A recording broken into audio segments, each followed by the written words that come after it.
Mr. Doyle? May it please the Court, my name is James Doyle. I represent Paul Gunter, who's the appellant in this matter. Okay, my first question to you, Mr. Doyle, is this issue new? It was raised in the petition for rehearing, and the petition for rehearing was denied by the full bench. So why is the issue new? The issue that was raised in the petition for reconsideration. No, rehearing after. Yes, Your Honor, I understand. Okay, all right. We're referring to the same All right, document, okay. the letter submitted to then Chief okay. Justice Wilkins. Did raise a protest about the substitution of one victim for another victim. But what it did not do was reach the core issue that we suggest in this case, which is a different basis for liability between the proposition that Selby shot Berry while engaged in the assault on Berry, which is the matter decided by the jury in this trial, and the new substituted theory, which is that Selby shot Berry while engaged in the assault on the bystanders. Well, I'm sorry, I don't see the difference, because Selby shot Berry while engaged in assault. In other words, Are you saying that it wasn't the continuation of the offense? Is that what you're saying now? what we're saying is there's a different factual finding required about whether the assault on Berry took place while engaged in the assault on Berry, which is But what... you're basing it on the time sequence, that there may have been a difference in time and it's no longer part of the joint venture. Is that what you're there is a saying difference now? in the time sequence, but the difference in the time sequence also indicates a different purpose. And Right, a but question about who is engaged in what when the homicidal assault I want to be occurs. clear on this. Are you limiting your attack to that? You're no longer protesting the substitution of one victim for another? No, we're saying that the importance of the substitutions of victims is not simply in substituting victim A for victim B. If that were the case, then this would be very much like the Kilburn matter, which Your Honor wrote for this court about. That would be to elevate form over substance to, I believe, an improper degree. But here, the change from victim A to victim B does not merely change victim A to victim B, which is what the reconsideration petition suggests, but it changes the whole scope of criminal liability, because in this case, remember, we're dealing with a finding entirely of constructive malice. There is no finding here of intent to kill or malice by any other means, and there is no finding of premeditation as another route to a first-degree murder conviction. So we would say that this is a new issue, an issue that this court has not considered before. You would, I think, agree, particularly after Kilburn, that I appreciate what the court says in Gunter about it's victim A for victim B, but in fact, you would have the same argument that if somebody were to say, well, it's okay because there was an assault on Berry himself. In other words, he was pushed into the kitchen along with the other two or three. So he's in exactly the same position, but your problem isn't that. It's that it may be a different purpose, a different time, et cetera. That's correct. But why wouldn't it and be... that those things affect the parameters of the substantive criminal law requirement of whether this happens while engaged in the underlying assault in a dwelling. But why wouldn't it be part and parcel of the whole thing? Because it was all one event, going into the apartment to get the guys. They didn't even know when they were outside who the guys would be. So it was to go into the apartment to get the guys who had ripped the defendants off. Well, they did know they knew who they were looking for. Well, the woman knew, the others didn't. Our position is that there's a jury question about whether this is part and parcel of the same thing. But the Because man in by the the time the homicidal assault occurs, the assault on the bystanders is complete. The joint venturers are leaving the apartment knowing that the assault on the bystanders is complete, and knowing that their purpose in banding together to go to the apartment has been frustrated because none of Does the drug man in the dealers car are there. know any of that, the defendant? The man in the car knows none of these No, things. he knows that people with guns went in to take care of the people who had ripped off his friends. So this is all, I think you're slicing the onion awful thin. But nevertheless, the principal at that point knows that that purpose can't be fulfilled. And so there's no finding here of malice except the constructive malice that comes from the purpose originally intended before this series of events happens. I thought there was two, maybe, anyway, there were specific thieves, identified Yes. thieves that they all knew who they were looking for. That's quite correct. I thought, I may be wrong, but I thought from the briefs, that's why they brought the woman in the apartment, because she was the only one who knew the identities, and that's why she went off with one of the co-defendants, because it was only she who could, she said to them, in fact, she said in the first apartment, these aren't the guys, so she's the only one who knew. Yes, knew what their faces but by the looked time like. she says that, everyone knows. And that creates Yes. the break between the original purpose and the original engagement. But and that's, what but happens that's later. like, but that's as if somebody goes in to rob a bank and it's just an armed robbery, and the guy in the car thinks it's just an armed robbery, but he knows the person going into the bank has a gun, robs the person going in, robs the bank, and on his way out shoots somebody. The guy in the car is just as guilty. Or more appropriately, the person goes in and doesn't get any money And shoots them. and is in the process of leaving and shoots a guard. Well, And the goes guy in the car is just as guilty as if the shooting had taken place while the safe was open. There may be a jury question about whether this is during the escape phase of an overall venture. However, there is at the very least a jury question about whether this is in the escape phase. Now, in fact, I think the facts read fairly indicate that the escape is accomplished. Everyone is out the doorway except the shooter, who then, on his own, turns back and fires. And at that point, Are you which I would suggesting there's an abandonment of the joint venture? No, Your Honor. I'm suggesting that the homicidal assault did not occur while everyone was engaged in the joint venture, which was to find and punish named individuals. But I don't see how it differs from the armed robbery, as I said, when someone goes in the bank and just on his way out the door turns around and, for good measure, shoots someone. And, Would it be like if you went into the bank and you're going to do an armed robbery and you were going to kill the president of the bank and you couldn't find the president of the bank, and so you left, and as you're going out, you shoot the guard. That's correct. But the driver is still responsible. It's because even if the driver didn't know that the person went in with the intent to kill the president. Unless someone acts on a felony murder predicate here, then the driver is not responsible, because there's no malice except the constructive malice derived from the felony murder, and there's no premeditation except premeditation derived from the events. The trial judge is very specific with this jury that they're not to consider intent to kill or to find their way to malice by any other means except constructive malice from the felony murder. So that even the principal, even the shooter in this case, cannot be found guilty of the felony murder of Berry on the basis that was presented at this trial, because in this case, the merger of the violent underlying assault on Berry and the homicidal assault on Berry eliminates constructive malice as an option, and that's the only possible way that Gunter could be held to have acted with malice in this murder case. Mr. Doyle, I've got two questions. One is relatively simple, maybe not easy. Let's assume you're right. Let's assume we do vacate the felony murder conviction. Do we therefore unvacate the armed assault in a dwelling conviction that had earlier been vacated? Well, I have to concede, Your Honor, that I'm not optimist enough to really have thought through completely that kind of level of thinking. I think that would be an open question, and it would be a question about whether that could be retried. We retry because it was, Why it, retry? it was There was a vacated only conviction. because it was a lesser included of the felony murder. The felony murder is vacated. It's no longer a lesser included. I mean, Well- arguably, if it's retried and he's again found guilty, we'd have to vacate it again. But why would that not be resurrected?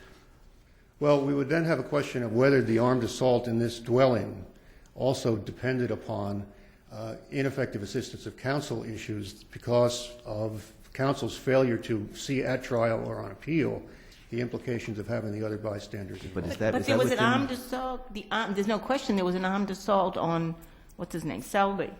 No, Barry. Berry, I'm Berry. sorry, Berry. There is no question that there was an armed assault on Berry. So why shouldn't There is a that question conviction stand? about whether Gunter was involved as a co-venturer in that armed assault. Okay. Well, you would concede, I take, maybe wouldn't, but there's evidence that there was an armed assault on Barry independent of the shooting. Yes. I mean, when they first went in and pushed him into the kitchen. Yes. So you have that.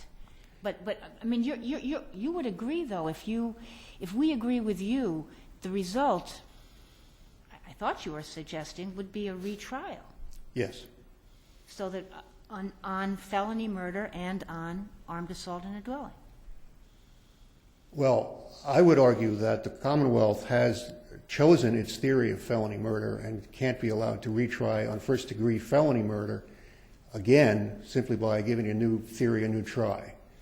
Well, however, but if the court in Gunter said there's sufficient evidence, and you agree there would be sufficient evidence as to the bystanders. yes. But your point is, yes, there's sufficient evidence, but the jury never got to consider this point about its two different purposes it wasn't while engaged in. Why couldn't the jury consider that? Are you saying that they couldn't on a retrial? On a retrial, yes, they could, but in this trial, they did not. No, I understand that, but I thought you were disagreeing with me that you could have a retrial No. of the first-degree felony murder. I think I'm disagreeing with Justice Gantz's suggestion that there doesn't need to be a retrial as to that. I think there can be and there should be a retrial as to the armed assault in a dwelling on these victims if, in fact, and not on the first-degree felony murder? Is that what you're saying? On first-degree felony murder premised on the assaults in a dwelling on these victims, yes, that could be a retrial. Okay, yes. Is the argument that you're making today the argument that was made to the federal district court judge? Yes, in principle. Okay. Then why is it new? Although the federal district court judge, in granting the writ, Yeah. was found by the First Circuit Court of Appeals to have acted in disregard of the federal law on procedural Yeah. bypass. And I'm reading from the the First Circuit opinion. It says, the district court initially dismissed the ineffective assistance claim because of Gunter's failure to exhaust state remedies, but then reversed itself, accepted appointed counsel's argument that the ground had fairly been presented to the state court in the petition for rehearing. So why is, if it was presented in the petition for rehearing, why is it new? The ineffective assistance of counsel claim was presented in the petition for rehearing according to the federal district judge. What was not presented in the petition for rehearing is the issue that we raise here today under state constitutional grounds as well as under federal constitutional grounds. That question is not before, was never before the district judge or the First Circuit, and that's a new issue for this court that those courts had no jurisdiction over. I still have that second question I never got to. Is it your position, and I'm trying to make sure, you discussed two things. You discussed whether or not it's part of the joint venture. Yes. And I think you're also discussing whether or not the death occurred in the commission of a felony. Yes. Is it your position that there were essentially two entries and two assaults in a dwelling? The first entry in which it was arguably an assault against 4 or 5 people who were in there, then he leaves, and then there's the shooting, and therefore the death did not occur as part of the first assault in a dwelling, but occurred only as part of the second assault? Is that what you're arguing? I think our argument, among others, is that we cannot know what the jury determined as to which entry the jury was relying on. But that if it were the second entry, then we have the problem of the merger of that assault with the homicidal assault, eliminating any constructive malice finding on that basis. Plainly, the second assault would be merged. Yes. As to the first assault, we say that the homicidal assault, the jury did not find and was never given an opportunity to reject the finding that the homicidal assault and the assault following the first entry but before the second entry occurred while engaged in the first set of assaults. So you really then under have the two first arguments. entry. One is you're contending that there may be a question as to whether it was part of the joint venture. Yes, but there's a second part as to whether or not it occurred in the commission of that particular assault. Yes, there are a number of They're separate and distinct arguments, it sounds like. Yes, there are a number of analytically distinct but overlapping arguments here. One is whether anyone could be found guilty or was found guilty by this jury in this trial, as it was presented to them and with the instructions they had, of first-degree felony murder based on the bystander assaults, in other words, the first set of assaults. Our argument is that that was never presented to the jury in a way that they could accept or constitutionally, I believe, more importantly, reject. That issue was never given to them. They had no opportunity to say, we don't believe that the homicidal assault happened while Gunter was engaged in the first assault because... Well, Selby was engaged in the first assault. Oh, but Gunter, through the joint venture, was Right. engaged. Because what happens then is after the first assaults are completed, the bystanders have been assaulted, everyone is leaving, everyone is out. Selby then turns back, pushes the door back open again, and shoots Berry. How clear is it that he pushes the door back open? It's very clear. And of course, under 18A, a break-in is not required. We just need a re-entry. But whether or not either of those things is true, I don't think is ultimately dispositive of the constitutional question of whether the jury had the opportunity to decide breaking, entering, re-entering, or not re-entering. The real question is whether it happens while still engaged in the bystander assaults. But isn't the real question whether it's part of the entire joint venture? I think as Justice Gantz was trying to get me to say a little more sharply, it's actually several questions that overlap. One is whether it's while engaged in the first set of assaults, the homicide occurs. The second is whether the homicide occurs within the scope of the joint venture. Those questions are related, but they're distinct. The second question gets more undertow because of the fact that there's no finding of premeditation or malice by any means except the constructive malice that derives from the felony murder doctrine. And so our argument is that this verdict and sentence are erroneous on both of those grounds, that this is both not while engaged in the bystander assaults and outside the scope of the joint venture, but more importantly, not determined by the jury. The Declaration of Rights, distinctly from the federal Constitution, requires that you get a judgment of your peers. In this case, it is impossible to argue that there was a judgment by Gunter's peers on the theory that the homicide occurred while Gunter's co-venturers were engaged in the assault on the bystanders. The jury just did not see that. But there was counsel at the table in this trial, and there was a jury in the box in this trial, but neither one of them participated in evaluating in a constitutionally appropriate way whether the murder, the homicidal assault, happened while engaged in the assault on the bystanders. Okay, thank you, Mr. Doyle. Thank you.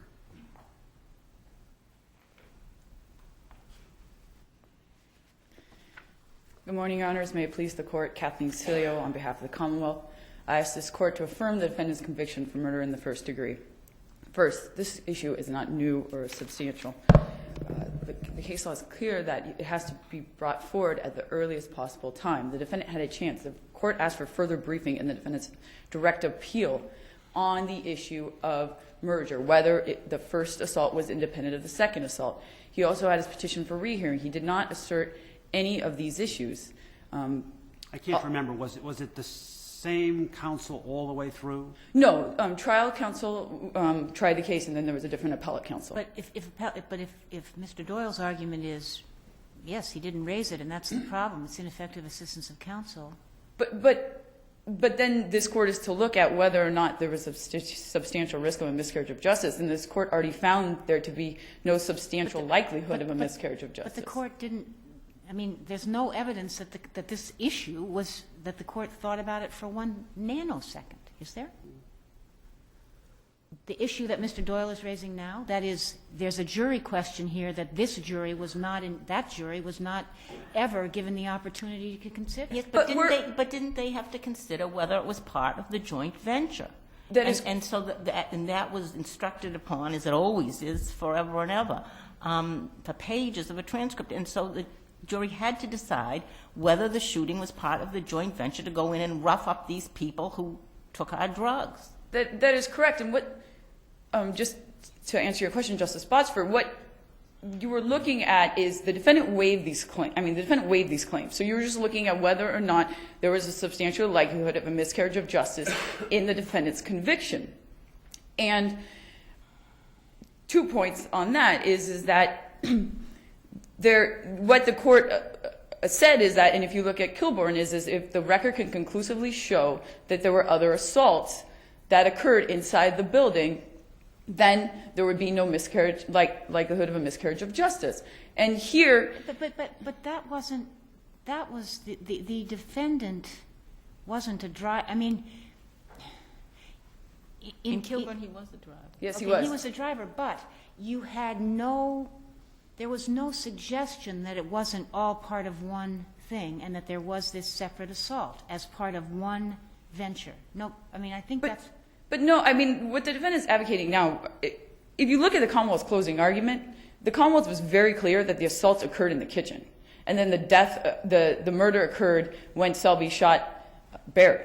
The defendant now is trying to make it seem that the jury found the defendant guilty of the assault that occurred when Selby shot the But did gun. anybody argue at trial or on appeal that there were two separate entries here, two separate crimes of assault in a dwelling? The first occurred when they made the first entry, and Barry was certainly assaulted then, as were others. And then they left. And at that point, nobody was dead.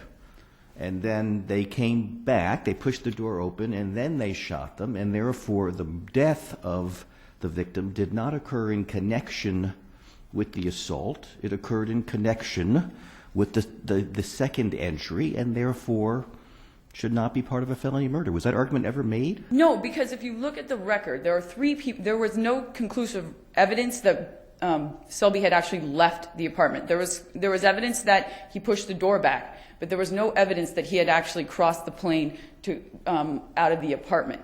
Edwards testified he was already down the stairs, so he didn't know what occurred. And the 2 surviving individuals who testified, all the evidence showed, and if you look on pages 92 and on pages 77, he went to close the victim, the shooting victim, Barry, went to close the door, and as he did, Selby pushed it back. There was just no evidence that he crossed the back of the plane. I think that you can see, the scenarios could happen many ways in which someone hasn't left and someone's trying to close the door and someone pushes the door back. You say, and it's in your brief, that there's no question the prosecutor was arguing that it was the assaults in the kitchen that were the basis of the armed assault. Well, it seems very clear from this court's opinion in Gunter that this court considered it very clear that the assault was the assault on Barry, not on the bystanders, and that's what got merged. Correct, but I think that but the assault that occurred onto Barry also occurred simultaneously on the other 3 individuals who were standing next to him. That was the assault that we were arguing in our closing argument, was the assault for the underlying... The court, whether rightly or wrongly, but the court considered all assaults on Barry, in my reading of the case, to be merged in the shooting. Correct, but I think that that's contrary to what the court found in Kilbourn. And I think that you could say that there was an independent assault. Barry was put into fear when he was huddled and pushed into the kitchen, and then that fear dissipated, and then he was shot. I mean, I think that's exactly what Kilbourn says, and I think that is consistent with Gunter. And if you actually look at the magistrate's decision in Kilbourn's... But I guess I'm back to what I said before. I mean, it seems to me that Kilbourn, what this case presents differently is that there is a factual dispute that a jury should have been able to weigh as to whether this, as Justice Gant says, this is part of the same, it's while engaged in the original armed assault or not. And I don't think there remained, or certainly this court found, there did not remain any jury question in Kilbourn about that prior assault. Most respectfully, I don't think there was any jury question left for this either. And if you also take it back, if you look at the defendant's argument of ineffectiveness of counsel, you have to look at what he did argue and what the facts were. I think the biggest fact that was weighing against the fact that he could distinguish any of his, that he didn't have the intent for Barry to shoot for Selby to shoot Barry or for the assaults to occur, is when he was told, when they came back and told him what happened, he said, "F it, no one's going to rob us anymore." But they didn't. They just said someone got shot. They didn't say, at least as I read it, they didn't say who. They didn't say who. Correct, but that was still consistent with the fact that he still had the intent for. I guess what I'm saying is the defendant's trying to say that he could have presented a defense in which he could have said that the assaults on the bystanders he agreed to, but didn't agree to the killing, and that's what he's saying. And I'm just saying that his statement afterwards shows he agreed to the killing, he agreed to the assaults. There was evidence before that he agreed to the assaults, and what the evidence was is that the defendant made a statement to the police in which he said, "I didn't want anyone to get hurt." And so his whole theory was to say that he did not have the intent as a joint venture. He did not contest at all what occurred inside the apartment. And I think when you're looking at ineffectiveness of counsel, I think that was reasonable in this position. He presented the best defense that the defendant had because of the defendant's statement. But the shared intent with regard to felony murder is simply the shared intent to commit the assault in a dwelling. That is correct. So you don't need any shared intent to kill. Indeed, he wasn't convicted of anything other than felony murder. So the Correct. intent here is, did he have an intent?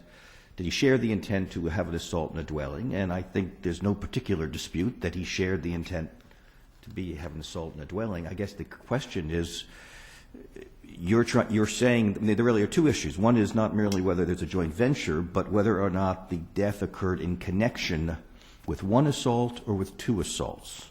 And I guess the problem is that you want to make it two assaults for the merger doctrine. You want to say there was the assault in the house, and that was not where his death occurred, and that is the assault that mattered, the assault of the 5 people.